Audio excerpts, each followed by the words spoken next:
गंगाराम नाम का व्यक्ति था। उसके पास दो गाय थी और वो गांव में घूम घूम कर दूध बेचने का काम किया करता था। अरे रुको गंगाराम भाई, आओ जरा, 1 लीटर दूध दे दो जल्दी से। जी अभी देता हूँ।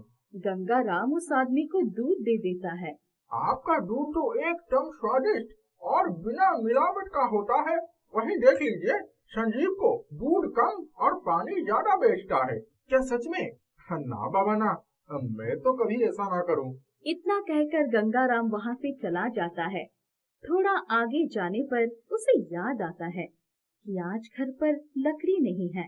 अरे याद आया, आज तो घर पर बिल्कुल भी लकड़ियाँ नहीं बची। सीता ने कहा था लकड़ी काट कर जंगल से लेते आना। अभी जाता हूँ और लकड़ी काट कर लाता हूँ। गंगाराम अपनी साइकिल के साथ जंगल आता है और लकड़ियाँ काटने में लग जाता है। इतनी लकड़ियाँ काफी है, चलो अब घर चलता हूँ। गंगाराम साइकिल के पीछे लकड़ियाँ बांध लेता है और वापस घर आने लगता है। तभी उसे किसी के गाने की आवाज आती है। मैं तो रास्ते से जा रहा था, भेलपुरी खा रहा था। अरे ये आवाज कहाँ से आ रही है? अभी देखता हूँ। गंगाराम देखता है संजीव जंगल में आकर अपनी दूध में मिलावट कर रहा है। अरे ये तो संजीव है, यहाँ क्या कर रहा है? गंगाराम संजीव के पास जाता है। संजीव गंगाराम को देखकर डर जाता है। गंगाराम, तुम यहाँ क्या कर रहे हो? जाओ जाओ यहाँ से। संजीव, ये तुम गलत कर रहे हो। अपने ग्राहकों को मिलावटी सामान बेचने का सोच रहे हो। अरे ये एक दिन की बात नहीं है, ये मेरा हर रोज का काम है। ज्यादा पैसा कमाना है तो ये सब करना पड़ता है। तुम नहीं समझोगे। तुम जाओ और शुद्ध शुद्ध सामान बेचो। मैं तो ऐसे ही मिलावटी चीजें बेचूंगा।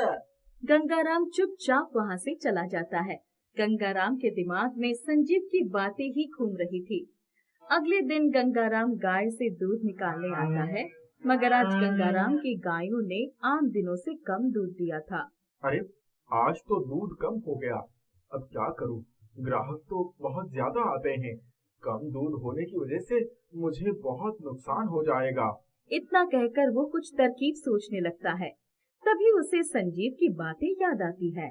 एक काम करता हूँ, बस आज एक दिन दूध में मिलावट कर देता हूँ, किसी को पता भी नहीं चलेगा और कल से फिर पहले जैसा ही दूध बेचा करूँगा। यही सोचकर गंगाराम दूध में मिलावट करके दूध का मात्रा बढ़ा देता है और दूध बेचने निकल पड़ता है। सभी गंगाराम के पास आकर दूध ले जाते हैं। वाह, पूरा दूध बिक गया और जरा भी नुकसान नहीं हुआ। क्या खूब तरकीब है। अगले दिन गंगाराम की गायों ने पहले जैसा ही दूध दिया, मगर आज भी गंगाराम के मन में लालच आ जाता है। अगर थोड़ा सा मिलावट कर दूंगा तो किसी को पता नहीं चलेगा और ज्यादा दूध बिकेगा तो पैसे भी ज्यादा मिलेंगे। यही सोचकर गंगाराम और भी ज्यादा लालच करने लगता है और संजीव की तरह ही अपने दूध में भी मिलावट शुरू कर देता है। कुछ दिनों तक कोई कुछ भी नहीं बोलता है। कुछ दिनों बाद सभी गंगाराम से शिकायत करने लगते हैं। गंगाराम, आजकल आपके दूध में भी वो बात नहीं रह गई है जो पहले थी। पहले बच्चे झट से दूध पी लेते थे, मगर अब तो कहते हैं बिल्कुल स्वादिष्ट नहीं है। चाय बनाओ तब भी पहले जैसा स्वाद नहीं आ रहा है। क्या बात है? कोई बात नहीं है भाई, आजकल गाय थोड़ी बीमार चल रही है, बस इसीलिए ऐसा हो रहा है। आप चिंता ना करें, कुछ समय बाद दूध बिल्कुल पहले जैसा ही हो जाएगा। जी वही सही रहेगा। लगातार कई ग्राहकों से ऐसी ही बात सुनकर गंगाराम सोचता है, इस तरह कहीं मेरे ग्राहक कम ना हो जाए। क्या करूं? गंगाराम थोड़ा और सोचता है। अरे नहीं नहीं, कोई नहीं जाने वाला। वैसे भी किसी को संजीव पर विश्वास नहीं है और संजीव के अलावा यहाँ कोई और दूध नहीं बेचता है, तो सभी मुझसे ही दूध लेने आएंगे। गंगाराम दूध में मिलावट करना नहीं छोड़ता है। तभी गांव में मिंटू नाम का एक आदमी कुछ गाय खरीद लेता है और दूध बेचने का काम शुरू कर देता है। मिंटू बिल्कुल शुद्ध दूध दिया करता था। बिना मिलावट का सभी लोग मिंटू के पास से ही दूध लेने लगते हैं, क्योंकि गंगाराम के दूध में बिल्कुल भी स्वाद नहीं होता था। ये देख गंगाराम को बहुत जलन होती है। अरे ये अचानक मिंटू दूध बेचना क्यों शुरू कर दिया? उसकी वजह से मेरा पूरा धंधा चौपट हो गया। कोई भी मुझसे दूध लेने नहीं आता, सभी उसी के पास जाते हैं। इसका कुछ ना कुछ तो करना ही पड़ेगा। गंगाराम संजीव के पास जाता है। देख रहे हो संजीव भाई, मिंटू ने क्या किया? हम दोनों का धंधा उसने बंद करवा दिया है। हाँ, ये तो तुम सही कह रहे हो। इसका कुछ ना कुछ तो करना पड़ेगा। क्यों ना हम दोनों मिलकर उसके दूध में भी मिलावट कर दें, जिससे उसके पास कोई भी ग्राहक नहीं जाएगा। मगर वो कैसे? जब वो दूध निकाल कर जाएगा, तब हम जाकर उसके दूध में पानी मिला देंगे। हाँ हाँ, ये सही रहेगा। संजीव और गंगाराम दोनों मिंटू के घर के आसपास घूमने लगते हैं। जैसे ही मिंटू दूध निकालकर घर के अंदर जाता है, वैसे ही गंगाराम और संजीव वहां आकर दूध में पानी मिलाकर भाग जाते हैं। अब मजा आएगा। हर रोज दोनों यही करने लगते हैं। सभी मिंटू से भी दूध की शिकायत करने लगते हैं। मैं तो कभी भी मिलावट नहीं करता, फिर मेरे दूध मिलावटी दूध कैसे हो सकती है? मिंटू सोच में पड़ जाता है और फिर अचानक एक दिन गंगाराम और संजीव को उसके दूध में पानी मिलाते देख लेता है। अच्छा, तो ये इन दोनों का काम है। इन दोनों को तो मैं अच्छा सबक सिखाऊंगा। अगले दिन मिंटू गांव वालों को ये बताता है और दोनों को सबके सामने रंगे हाथों पकड़वाने का सोचता है। जैसे ही गंगाराम और संजीव दूध में मिलावट करने आते हैं, मिंटू सभी गांव वालों को लेकर वहां पहुंच जाता है। ये देख गंगाराम और संजीव बहुत डर जाते हैं। गांव वाले दोनों की बहुत पिटाई करते हैं। मैंने तुम दोनों के साथ आज तक कभी कुछ बुरा नहीं किया, फिर भी तुम लोगों ने ऐसा क्यों किया? तुम्हारी वजह से हमारा धंधा चौपट हो गया था, इसीलिए हमें तुमसे जलन होने लगी थी, इसीलिए हमने ऐसा किया। अरे देखो भाइयों, इन दोनों से कोई भी दूध मत लेना। अब से हम सिर्फ मिंटू से ही दूध लेंगे। अपनी लालच की वजह से गंगाराम अपना धंधा बंद करवा लेता है और अब वो चाहकर भी कुछ नहीं कर पाता। एक गांव में मुरारी नाम का एक आदमी रहता था।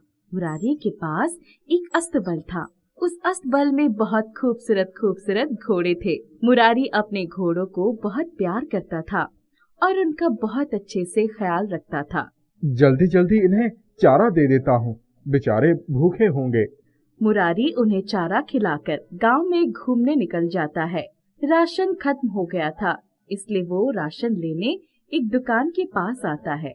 वहाँ दो लोग खड़े होकर बात कर रहे थे। अरे मंटू, क्या करूं? तू ही बता, मेरी गाय तो बेचारी अकेली पड़ जाएगी। अरे पिंटू, तू चिंता क्यों करता है? जरूर कोई ना कोई मिल ही जाएगा जो तेरी गाय को ले ले। मुरारी उनकी बातें सुन कहता है, जी आप लोग किस गाय की बात कर रहे हैं? अरे भैया जी, मेरे पास एक गाय है, उसी की बात कर रहा हूँ। उसे कहाँ रखूं? क्यों, तुम्हारे घर में जगह नहीं बची है क्या? अरे नहीं नहीं, ऐसे कुछ भी नहीं है। दरअसल मैं शहर जा रहा हूँ हमेशा के लिए, और यहाँ की अपनी जमीन और घर बेच रहा हूँ। गाय भी बेचना चाहता हूँ, मगर कोई ले ही नहीं रहा है। मगर ऐसा क्यों?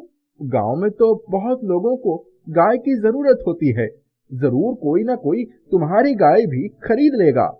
नहीं भैया जी, मेरी गाय कोई नहीं खरीद रहा है, क्योंकि मेरी गाय माँ नहीं बन सकती और दूध भी बहुत कम ही देती है। कोई भी ऐसा गाय लेकर क्या करेगा?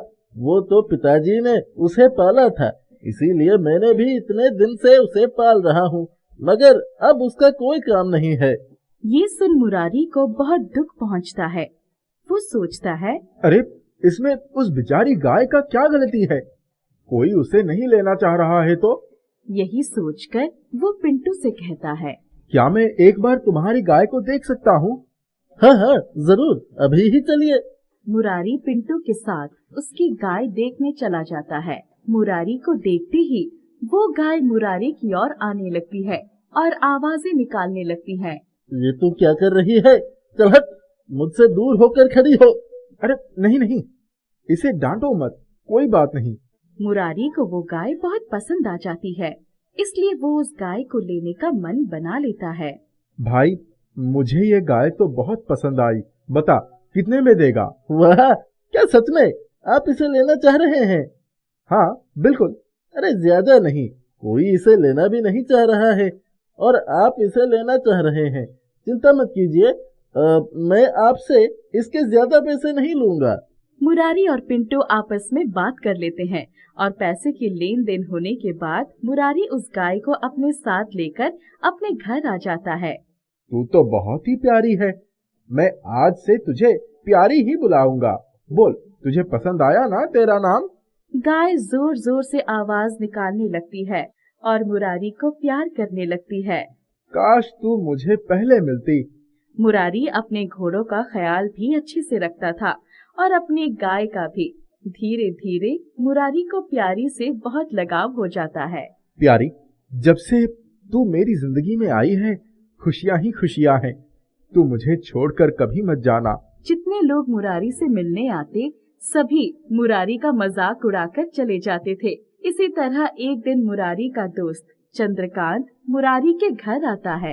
अरे भाई मुरारी, मुझे लगता है तू बहुत समझदार है, मगर तू तो बिल्कुल नासमझ निकला रे।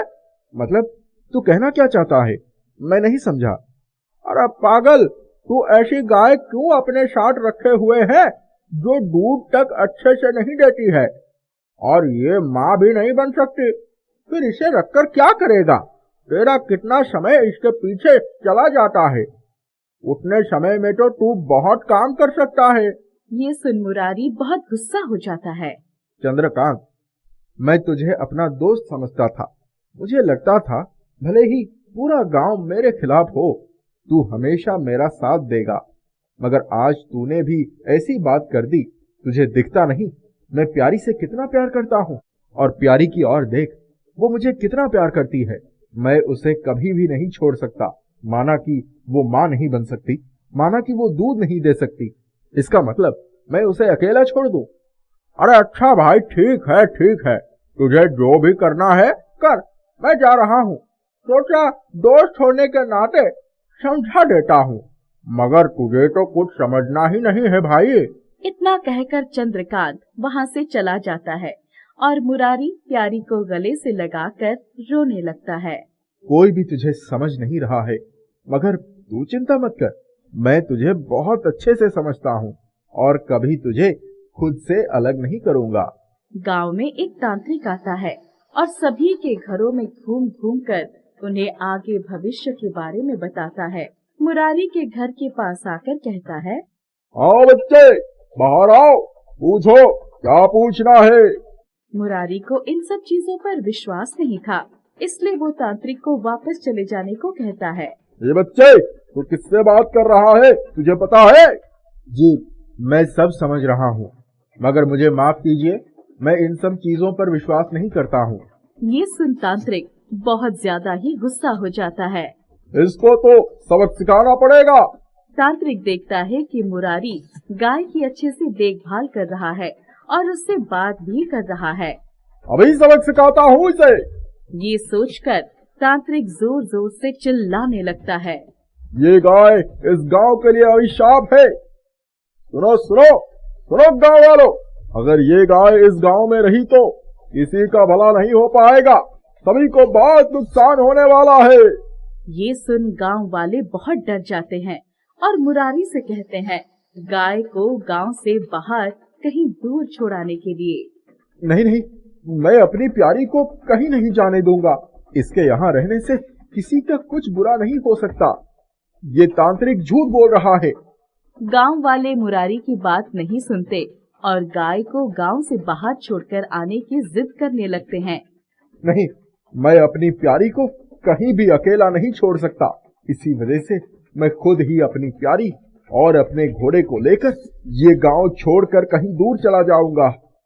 गांव वाले मान जाते हैं। उसी दिन मुरारी अपने घोड़े और अपनी गाय प्यारी को लेकर गांव से निकल जाता है। गांव से बाहर आने के बाद उसे एक भी ऐसा जगह नहीं मिलता है जहां वो रह सके। अब मैं इन्हें लेकर कहां जाऊं? कोई भी हमें नहीं रखना चाह रहा है। घूमते घूमते रात हो जाती है। मुरारी थककर एक और बैठ जाता है। बारिश बहुत तेज शुरू हो जाती है। बिजली भी कड़कने लगती है। तभी आसमान से एक चमकीला पत्थर नीचे गिरता है। प्यारी उस चमकीले पत्थर को खा जाती है। प्यारी, चल वहां चलकर गोबर कर ले, फिर हम वापस से घर ढूंढने चलते हैं। प्यारी गोबर कर लेती है। जैसे ही प्यारी गोबर करके आती है, तभी वहाँ से बहुत चमकीली रोशनी आने लगती है। वहाँ चमकती हुई चीज क्या है? जब मुरारी वहाँ जाता है तो देखता है प्यारी ने जहाँ गोबर किया है वो गोबर सोने के गोबर में बदल गया है। ये देख मुरारी हैरान रह जाता है। ये क्या हो गया? सोने की गोबर? प्यारी, ये देख, तूने सोने की गोबर की है। मुरारी सोने को ले लेता है और उसे बेचकर जितने पैसे मिलते हैं उससे एक नया घर खरीद लेता है और वहाँ अपने घोड़ों को और प्यारी को रखता है। अगले दिन भी प्यारी सोने का गोबर करती है। ये देख मुरारी खुश हो जाता है। तभी प्यारी कहती है, मुरारी, तुम बहुत अच्छे हो। तुमने हमेशा मेरा साथ दिया है, कभी मुझे अकेले नहीं छोड़ा है। अब मेरी बारी है तुम्हें वो सब चीज देने का जिसकी तुम्हें जरूरत है। प्यारी, तुम मेरे लिए हमेशा खास ही रहोगी। तुम मुझे सोना दो या ना दो, तुम तो हमेशा मेरे लिए खास ही हो। इतना कहकर मुरारी प्यारी को गले से लगा लेता है। धीरे धीरे मुरारी को सब कुछ मिल जाता है और वो बहुत अमीर आदमी बन जाता है। आसपास के गांव में भी मुरारी का नाम प्रसिद्ध हो जाता है। मुरारी के गांव वालों को जब ये पता चलता है तब सभी हैरान रह जाते हैं और सभी मुरारी से मिलने आने लगते हैं। जिस तांत्रिक ने मुरारी के गाय को अभिशाप कहा था वो भी मुरारी के पास आता है। मुरारी, मुझे माफ कर दो, कृपया थोड़े पैसे दे दो, बहुत जरूरत है। ठीक है, मैं तुम्हें पैसे दूंगा, मगर इससे पहले तुम्हें गांव में जाकर सभी को सच बताना होगा। तांत्रिक मान जाता है और गांव आकर सभी को सच्चाई बताता है। गांव वाले सच्चाई जानकर तांत्रिक की बहुत पिटाई करते हैं और मुरारी से माफी मांगते हैं। मुरारी तांत्रिक को पैसे देकर उसकी मदद कर देता है और इसी तरह वो खुशी खुशी प्यारी और अपने घोड़ों के साथ रहने लगता है। नमन नाम का एक आदमी था। उसके पास रहने के लिए कोई भी घर नहीं था, ना ही उसके पास परिवार में कोई था। अकेले ही गांव में घूम घूम कर खाना मांगा करता था और जहाँ जगह मिले वहाँ सो जाया करता था। दुनिया में सभी के पास कोई ना कोई है, मगर मेरे ही पास कोई नहीं। पता नहीं भगवान को क्या मंजूर है। एक दिन नमन मंदिर के पास बैठा था और सभी से खाना मांग रहा था। तभी गीता नाम की लड़की मंदिर में दर्शन करने आती है। नमन उससे भी खाना मांगता है। जी, कुछ खाने के लिए दे दीजिए। अभी तो कुछ भी नहीं है मेरे पास, बस यही प्रसाद बचा है, यही दे देती हूँ।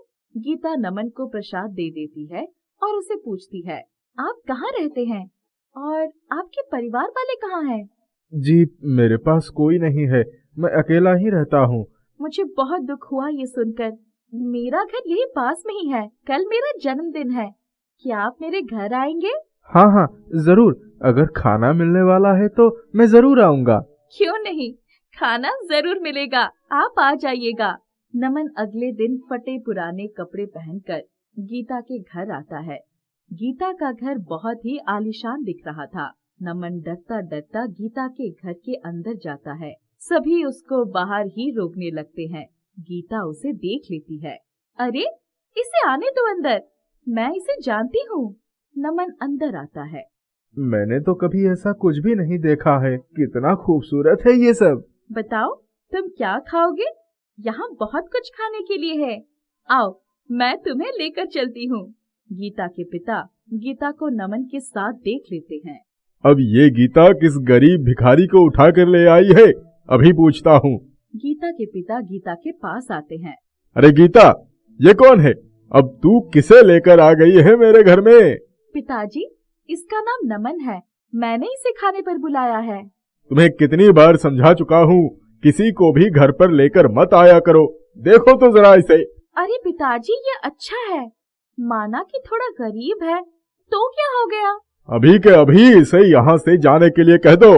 गीता के पिता नमन को घर से बाहर करवा देते हैं। नमन उदास होकर वापस मंदिर के पास आकर बैठ जाता है। अगले दिन भी गीता की मुलाकात नमन से होती है। वो उस मंदिर के बाहर ही बैठा दिखता है। नमन, मुझे माफ कर दो, कल पिताजी की वजह से मैं तुम्हें रोक नहीं पाई। गीता नमन से बात करने आ रही थी, तभी नमन वहाँ से उठकर चला जाता है। गीता वापस उसके पास जाती है। कृपया आप यहाँ से चले जाइए। आपके पिता बिल्कुल सही कह रहे थे। मेरा और आपका कोई मुकाबला नहीं है। मैं आपके साथ खड़े होने लायक भी नहीं हूँ। आप चले जाइए यहाँ से। मुझसे कभी बात मत कीजिएगा और मैं भी आपको कभी तंग नहीं करूँगा। नहीं नमन, ऐसी बात नहीं है। मुझे इन सब चीजों से कोई फर्क नहीं पड़ता। ये तो मेरे पिताजी की सोच है, मेरी नहीं। मुझे तुम अच्छे लगते हो, मैं तुमसे बात करूंगी। इसी तरह गीता और नमन के बीच में बात होने लगती है। कई महीने गुजर जाते हैं और फिर एक दिन गीता नमन से कहती है, नमन, तुम्हें पता है मेरे पिताजी मेरी शादी करवाने वाले हैं। अरे वाह, ये तो बहुत खुशी की बात है। नहीं, ये खुशी की बात नहीं है, क्योंकि मैं उस लड़की से शादी नहीं करना चाहती हूँ। मेरे पिताजी जबरदस्ती मुझसे उससे शादी करवा रहे हैं। मगर मैं इसमें कैसी मदद कर सकता हूँ? तुम ही तो सब कुछ कर सकते हो। तुम मुझसे शादी कर लो, मुझे तुम पसंद हो। उससे मैं उस लड़के से शादी नहीं करना चाहती। नहीं नहीं, मैं शादी नहीं कर सकता। मेरे पास तो नौकरी भी नहीं है और एक घर भी नहीं है। मैं आपको कहाँ रखूँगा? क्या हुआ, तुम्हारे पास कुछ नहीं तो मेरे पास तो सब कुछ है ना। चलो चलकर शादी कर लेते हैं, फिर हम अपने घर चलेंगे। गीता नमन से जबरदस्ती शादी कर लेती है और नमन के साथ अपने घर पहुंचती है। घर पहुंचते ही उसके पिता जब उसे नमन के साथ देखते हैं तो बहुत गुस्सा हो जाते हैं। निकल जाओ दोनों यहाँ से। तेरा मुझसे कोई रिश्ता नहीं है। सारे रिश्ते नाते आज से खत्म। गीता के पिता उसे घर से बाहर निकाल देते हैं। रोते रोते गीता नमन के साथ घर से बाहर आ जाती है। नमन, अब हम कहाँ जाएंगे, कहाँ रहेंगे? मैं कुछ करता हूँ। नमन जंगल से लकड़ियाँ काटता है और धीरे धीरे उन लकड़ियों को इकट्ठा करके एक छोटी सी झोपड़ी बना लेता है। चलो हम इसमें ही रहते हैं। गीता और नमन उस झोपड़ी में रहने लगते हैं। नमन कई जगहों पर काम ढूंढने जाता है, मगर उसे कोई काम नहीं मिल पाता है। वो गीता को एक वक्त का पेट भर भोजन भी नहीं करवा पा रहा था। इस वजह से वो बहुत दुखी था। जंगल से फल तोड़कर लाता था और वही फल दोनों मिलकर खाते थे। एक दिन जंगल से फल तोड़कर लाते वक्त उसे एक बूढ़ा आदमी घायल अवस्था में दिखाई पड़ता है। नमन उसे उठाकर अपनी झोपड़ी के अंदर लेकर आता है। नमन और गीता दोनों मिलकर उस बूढ़े आदमी की सेवा करते हैं। कुछ दिनों में वो बूढ़ा आदमी बिल्कुल स्वस्थ हो जाता है। अच्छा, तो तुम लोगों ने ही मेरी देखभाल की है और मेरी जान बचाई है। बहुत बहुत धन्यवाद। गीता और नमन उस बूढ़े आदमी से आशीर्वाद लेने जाते हैं। दोनों के सर पर हाथ रखते ही उसे उन दोनों के बारे में सब कुछ पता चल जाता है। बच्चे, आज से तुम लोगों के पास सब कुछ होगा। तुम लोगों की जिंदगी बदल जाएगी। इतना कहकर वो बूढ़ा आदमी वहाँ से चला जाता है। उस बूढ़े आदमी के जाते ही नमन और गीता की झोपड़ी जादुई झोपड़ी में बदल जाती है। झोपड़ी बिल्कुल सुंदर बन जाती है। अरे गीता, ये अचानक हमारी झोपड़ी को क्या हुआ? मुझे तो लगता है ये सब उस बूढ़े आदमी का कमाल है। मैं सोच रहा था कुछ खाने के लिए आ जाता तो कितना अच्छा होता, नहीं? इतना कहते ही उनके पास स्वादिष्ट भोजन आ जाता है और दोनों मिलकर पेट भर भोजन करते हैं। अब वो जो भी मांगते थे वो उस झोपड़ी से उनको मिल जाता था। वो दोनों खुशी खुशी रहने लगते हैं।